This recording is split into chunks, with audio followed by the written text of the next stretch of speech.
Hello, this is Mike Kroger, Finale Inventory. Going to give you a short demonstration on custom fields. Many people ask, can we add our own data fields to like products?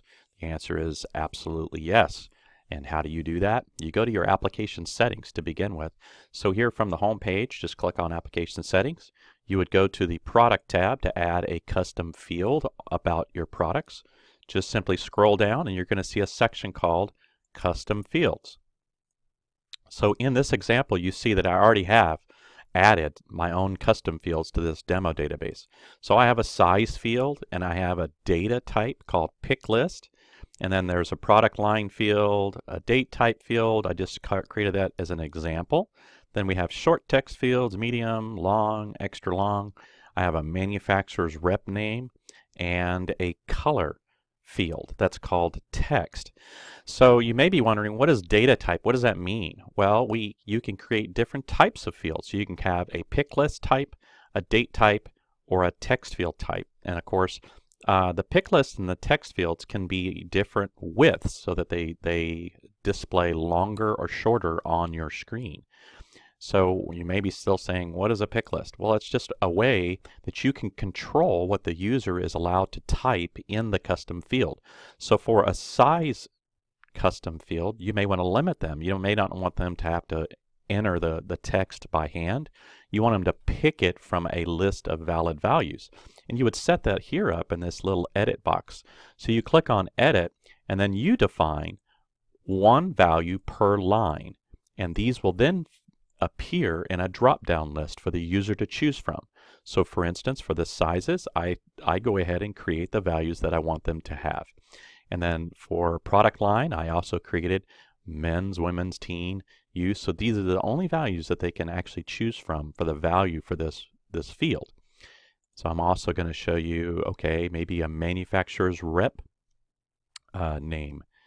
That would be an edit list as well. So you can actually control what the actual users can type in there. They just can't make up something. So they have to pick it from a list.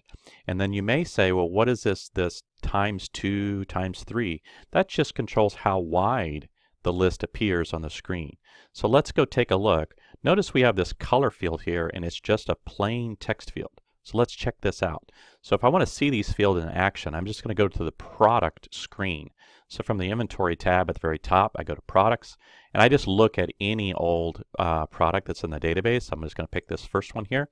And if I scroll down, you'll see the custom fields. So you see that size is here and it's a pick list, which means you can pick it from the list. So the only value that's valid is the ones that you set up ahead of time. So they could actually pick a size. Same thing for product line. And then a date field, this is the type of field that if you wanted to always enforce that it converts it to a real date. So I could enter in 2015, month 05, and let's say day 16. So if I tab off this field, it converts it automatically into a date for us. And then this is just an example of using the data type of text field. This is text times 2, times 3, and times 4, and it just displays wider. And of course, here's that manufacturer's rep name. So you see, if the name starts to get truncated off, you would want to create this field as a pick list times 2, which would be meaning it's a double width. So it gets out here wider. And here we are in color. So you would have to, if you define color as a field, as a text, you would rely upon them typing in green. Or they may say, oh, well, it's green. So you may get different values, and that's not good for consistency. So you'd want to maybe change that type of field to a pick list.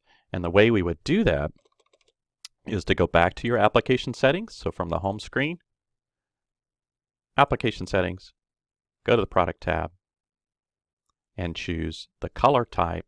And we're going to make this not a text field, but a pick list.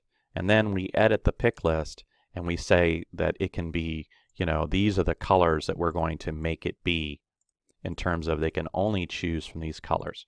So we would save that, go back to the product tab, click on the product, and now you would see that color is now a list that they actually have to pick what they want it to be. That's custom fields in a nutshell on the product.